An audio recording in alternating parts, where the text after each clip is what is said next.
Hey, this is Match once again. Welcome back to the videos into the paid requests. This time for Gia. Thank you so much for that. And for those interested in requesting any type of videos, feel free to send it either directly to my PayPal or join my Patreon. Both links are down below in the info box. And this is for Dragon Ball Kai, episodes 18, 19, and 20. Now, pretty much at this point, we had just the big fight with Vegeta that lasted like 3 or 4 or 5 episodes. And now everybody's recuperating, but we need to get those Dragon Balls because we need to get some of our compadres back to life again. So we get the idea that we need to go to this planet in order to get the Dragon Balls there. So they're trying to get this ship, but the lady's so stupid, she fucking blows up the goddamn ship like an idiot. So they're wondering, what the fuck do we do now? But Mr. Popo, not the police, but Mr. Popo comes by and says, hey, I got a ship for you. Wish you could have got here earlier, but okay. And pretty much who's going to go on this trip is going to be the kid, Gohan, which the mom gets pissed, going, you're not going, those piano lessons won't do themselves. And the kid's like, no, Ma, I gotta do this, sorry. Tough titties. Tough mama titties, I gotta do this. So him, the girl that actually blew up the ship before, but she's like the tech lady, and Krillin, the little bald fucker, they're gonna go travel up.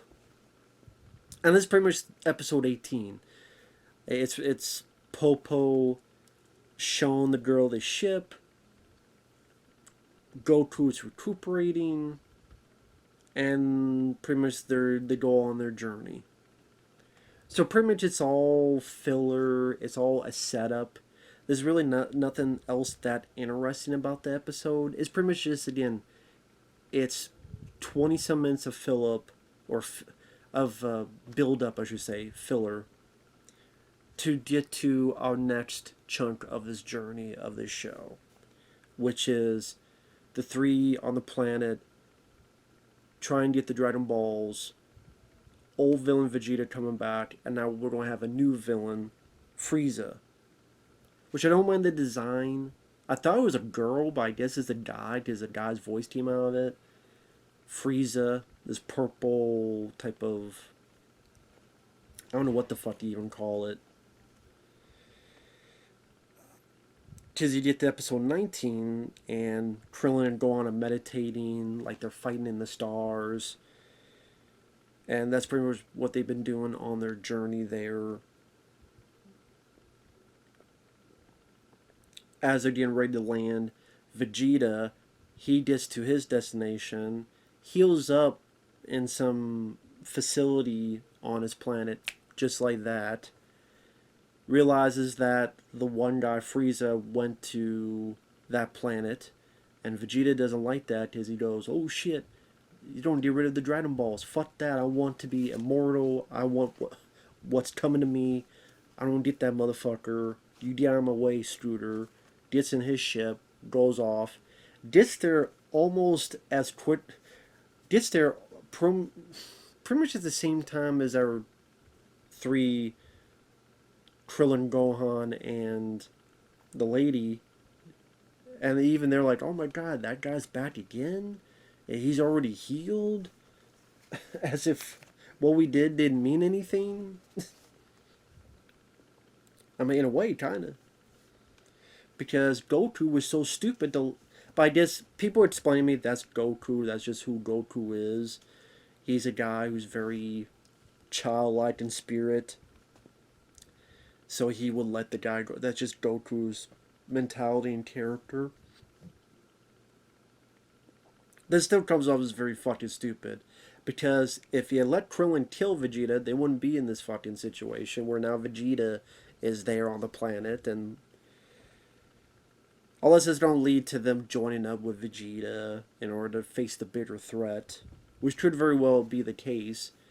And if that's the case, then what Goku did actually was the right thing in the long run, and that's the lesson we take from it. This one, episode 19, you have a little bit more going on. Again, Vegeta gets healed. He has no tail, but he's healed. Goku is still healing the old man who's his friend, keeps grabbing Nurse's ass, as he puts it. Damn thing has a mind of his own. Wish to imagine trying to do that shit today. Now the old man would be arrested and behind bars in 0.5 seconds. He'd be labeled Bill Cosby.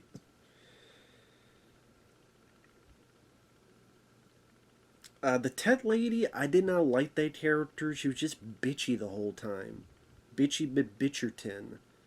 Maybe call me titties, douse them in milk, and have someone suck on them. I don't know. Calm your tits, calm your cooch. But she's like, like on the ship. And like, you need to clean this stuff up. And Krillin goes, this is your junk. Well, you know what? I'm doing this and I'm doing that. Like, I'm thinking, lady, you ain't doing shit. You blew up the fucking ship. The Mr. Popo, not the police, but the Popo, fucking gave you a ship. So don't give me any shit. Just shut up. Put a cock in your mouth and shut your face, bitch. And as soon as they land, she's like, you don't know, for all you know, this air could be cow flatulence. Which is a weird way of putting it.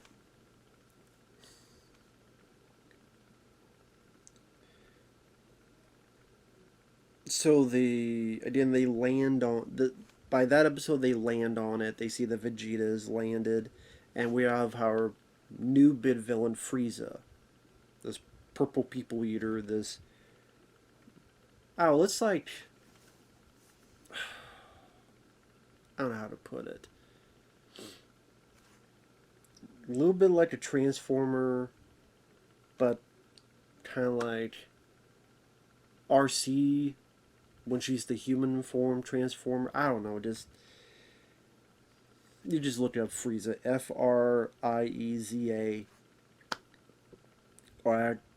do want to say her, but him, the purple people eater, which leads into episode 20, where they're on the planet, and this is where you get a bit more of the action, where Vegeta fights this one guy who's been treating him like an asshole, and probably the first time you actually root for Vegeta, because the other guy is such a two-faced asshole. And so the guy is like trying to fuck him over, thinks he's teen shit, but Vegeta ain't having that. In fact, he's saying stuff like, you know what that ruse did? It succeeded in pissing me off. And then, at the end, punches the guy in the stomach, like through the stomach, blasts him off, blows him up in the air. It even goes, you're fired. I'm like, what, you Arnold Schwarzenegger? What is this, True Lies? You're fired. Didn't expect that Vegeta had one-liners, but apparently he does. You're fired. So I didn't expect that, so I got a bit of a chuckle out of that. As for the other characters, Krillin, Gohan, and the girl, they're pretty much just scared. There are these two guys, and Krillin and Gohan beat the shit out of them pretty quickly. That's why I thought it was going to lead to more.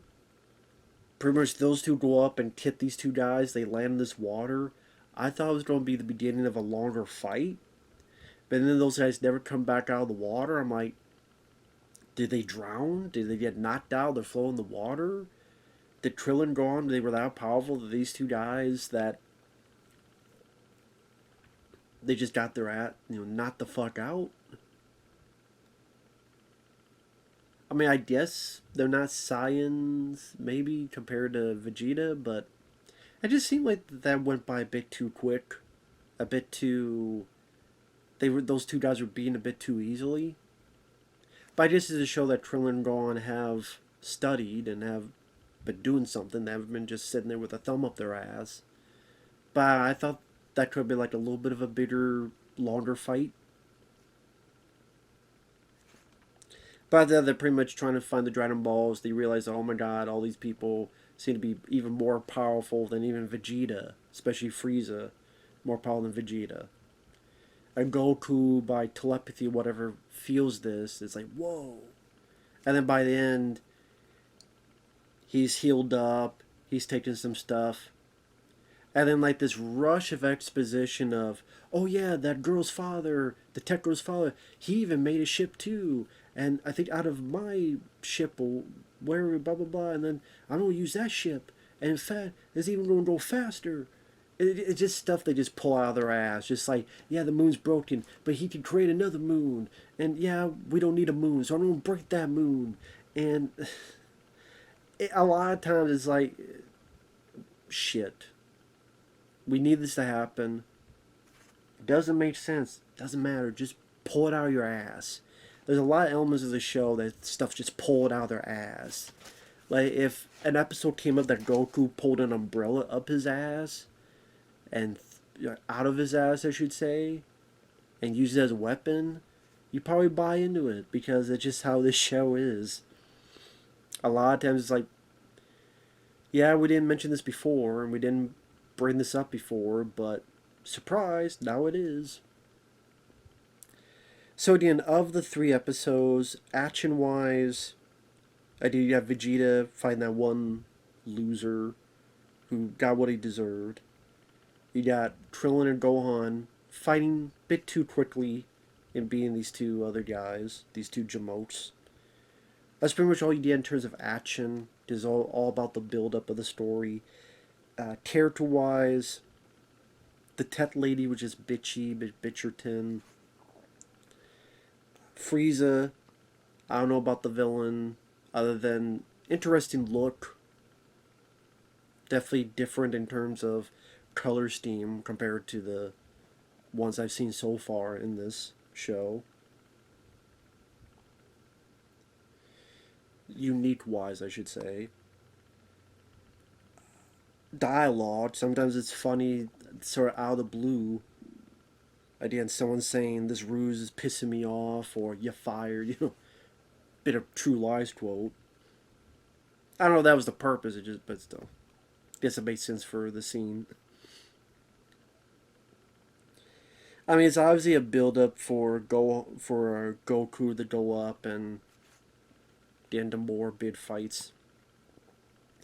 I mean, I will admit there's a bit of interest as to where Vegeta is going, because you can tell that he hates Frieza as well, and there's friction between Vegeta and Frieza, and there's going to be some friction there. So, is Goku going to team up with Vegeta? As they finally will work together to fight this, then we'll settle things up later. Kind of like how him and Goku and Piccolo were going to do. Like, we're going to join together, we're going to fight these guys, but then Piccolo died. Maybe it's like, I don't know. Maybe this similar thing will happen. I don't know. But it definitely leaves a little bit of an interest in the future. The other characters, really not much to talk about. Like the Goku's wife, pretty much it's either telling her son she can't go, and the son saying I have to go, almost yelling at his mom, or her kind of watching and saying stuff like, he should at least write. Of course, there's no way for him to write from space, but just her saying stuff just to calm her nerves. Goku's pretty much in bed, recuperating, which made sense after the stuff he went through. It would take at least some time to do that. Which I was surprised by that, with some of the other crazy shit that happens in this fucking show. I was surprised that they actually let him rest, because it's supposed to be, was it months or so that it takes for the ship to get to its destination.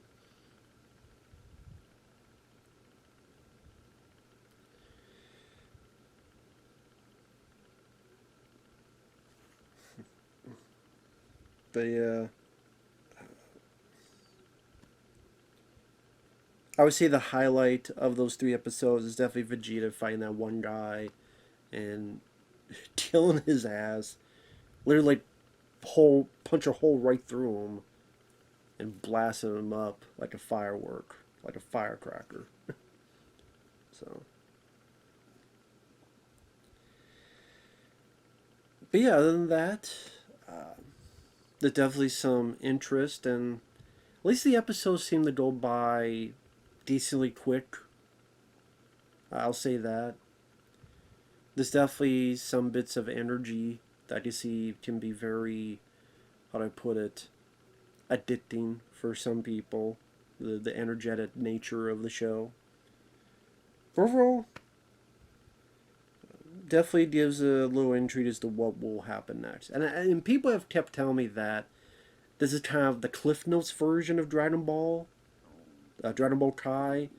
That the actual show is much more longer, spread out, and I just deeper. There's more details. This is, I guess they call it the Cliff Notes version of Dragon Ball, which that's interesting that they would do that. They would have two things where this is like the shorter, quicker version. This is the more longer version. Interesting way of doing shows. There's that many other shows I could think of where like one's kind of the more condensed version of the other one. But go figure. I guess the closest is, it's not really the same, but like Power Rangers in overseas and then Power Rangers in the US. It's not condensed, it's just they use some of the same footage but they're able to rework certain stuff for their own storytelling purposes. But actually, that's not even the same. That's completely different, so I don't know why I brought it up, but I'm just trying to think of something else that did that. But if you know, feel free to put it in the comments. But with that said, thanks once again, Gia. Take care, everyone, and we'll see you guys later. Bye-bye.